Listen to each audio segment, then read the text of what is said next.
we've all been there. You find some time for yourself to just relax and chill out. You're wearing comfortable clothing, you have a glass of something nice, and the day outside is also sunny and bright. But then you realize, hey, I haven't really been paying attention to how I feel. I am finally tuning into my emotions, and damn, I feel horrible. I feel like crap. Anyway, do subscribe to my budding channel for mental health and self-development videos. So back to topic. Well, this is likely happening because you have been in states of the autopilot mode, just doing the things that you're supposed to be doing very mechanically, and your thoughts have also been running on autopilot without you being aware of what the content of these thoughts actually is. Spoiler alert, you have probably not been thinking wonderful, positive, gratitude-filled thoughts, okay? What do I do? What do I do? There's a bad feeling in my chest and in my stomach, and I don't know what to do with it, and I'm panicking. You have probably just been zoned out from your thoughts and just engaging in a very automatic negative internal dialogue. Now, everyone has a very unique pattern of how they bash themselves. We're all unique that way. Our patterns of negative thinking are unique to our circumstances, our past traumas, and our beliefs about ourselves. The first thing that we can do to better manage these feelings which produce pain is to just become aware of them. That in itself is a huge first step. It's actually really easy to slip into that same distracted form of thinking where you're just repeating those same thoughts. And as you perform this exercise of becoming more and more aware of your emotions, you'll find that, hey, a lot of your thoughts are just repetitive. A lot of the themes that you follow, the threads of your thinking, they repeat on a daily basis. And while a lot of us just have this habit and we are not consciously challenging it, and we just think that, hey, it's fine, I'm just thinking negative thoughts and it's fine, hey, whatever. You must firstly become aware of the massive cost of this negative thinking. And nope, it goes beyond just feeling like crap.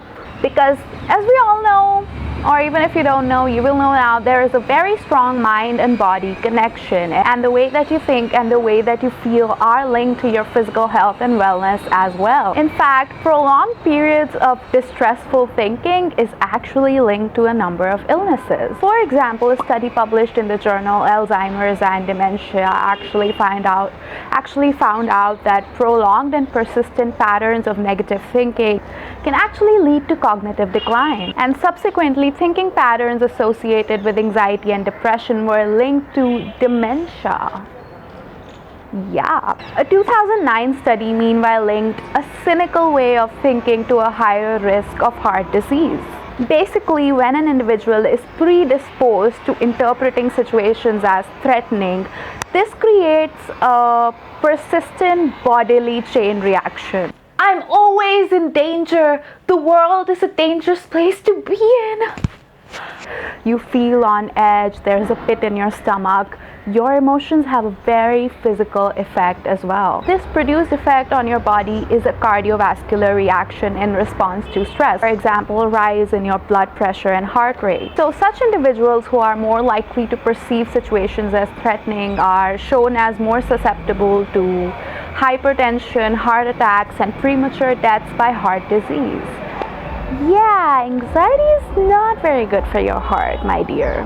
So yeah, in a nutshell, having a pessimistic view of yourself or of the world which generates a constant loop of negative thinking is bad news. It's of course horrible for your mental health, but also dangerous for your physical health. And while it may make you relatable on the internet, it has to go. So I decided to make this video because I was realizing that, wow, hey, I am feeling quite horrible. I'm feeling like crap. Why is that? And I wanted to find out. Instead of doing that, I'm knee deep into a video about emotions and using you all as my virtual diary. Yay me! Anyway, the triggers that affect you the most and the thought, emotion, and action framework that you tend to follow continuously and in a recurring manner in your life can actually reveal a lot of information to you about yourself. Like, what is your kryptonite? Like, for me, my kryptonite is judgment. Yup, I think that is singularly the most poignant and painful trigger for me, which recurs a lot in my life. And along with it comes a bucket load of shame. Yay! Anything and everything can actually cause me to go into a shame spiral. Is that person judging me? I'm so stupid. I look like I'm really stupid, right? Oh gosh, I'm a laughing stock. This really does contrast interestingly with my tendency to overshare on social media, meaning that there are plenty of triggers which can cause me to feel ashamed, making sure that there is enough misery for me all day, every day. So your goal should now be to gain this sort of awareness for yourself, like which emotions show up the most for you and in which ways they trigger you and get you stuck in a cycle. It is important to make it a habit to pay attention to which stimulus in the external environment is producing a certain emotional response within you. What specific thoughts, what specific sentences you find yourself saying to yourself, and where exactly in your body these emotions show up as sensations. Basically, what are your triggers? Let us try to understand this with an example. So, if somebody, for example, criticizes you, you feel angry and defensive, and after that you begin to feel a lot of shame. And it's a hypothetical example, and let us say that what you're saying to yourself is that I'm such an idiot, everyone thinks I'm a fool, I'm a failure, and shame makes you feel hot in the cheeks.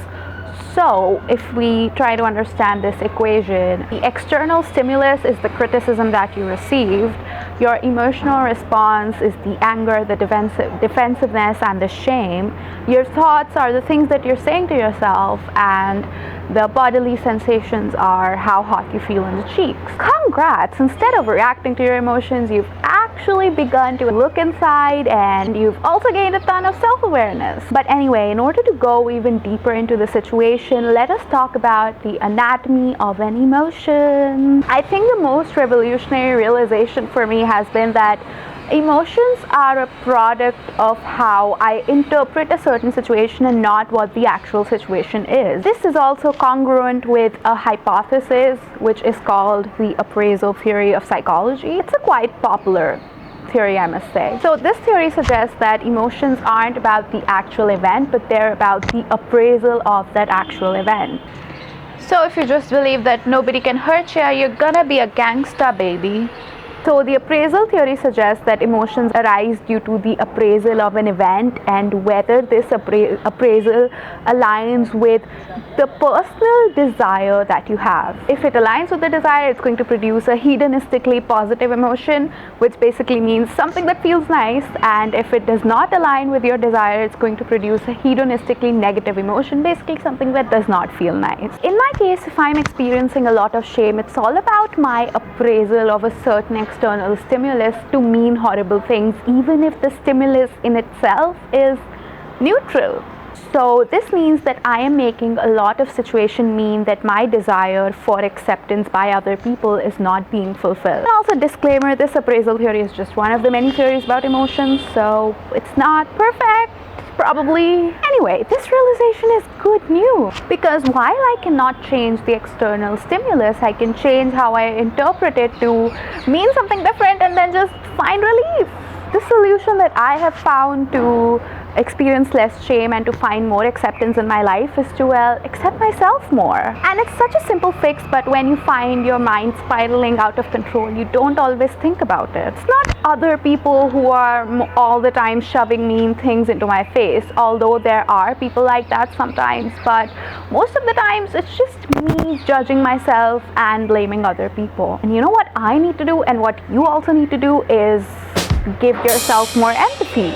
Empathize with yourself, and I need to empathize with myself. Basically, you need to start treating yourself like a human being also, which I must be saying to myself also, treat yourself like a human being. How revolutionary is that? Empathy doesn't only need to exist between two people, you can also have empathy for yourself. So, for example, if I'm bashing myself thinking that I look so ridiculous, then I just need to give myself some good old empathy and compassion. Like, I could say, I personally think that my clothes look pretty, I personally enjoy wearing this clothing, I think it's nice, it does not matter what other people think, because I enjoy it and I like it.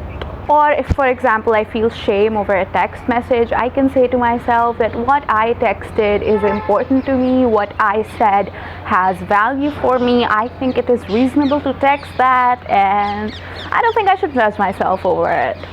How easy is that, but also how difficult. Voila, you will be good to go. Thanks a ton for watching this video. I hope it helped, and if it did not give you any new insights, maybe it just helped remind you of the importance of self-compassion and empathy toward yourself. So I would highly appreciate if you could just like, share, subscribe, and just send this video to anyone whom you think might need it. Thanks, bye.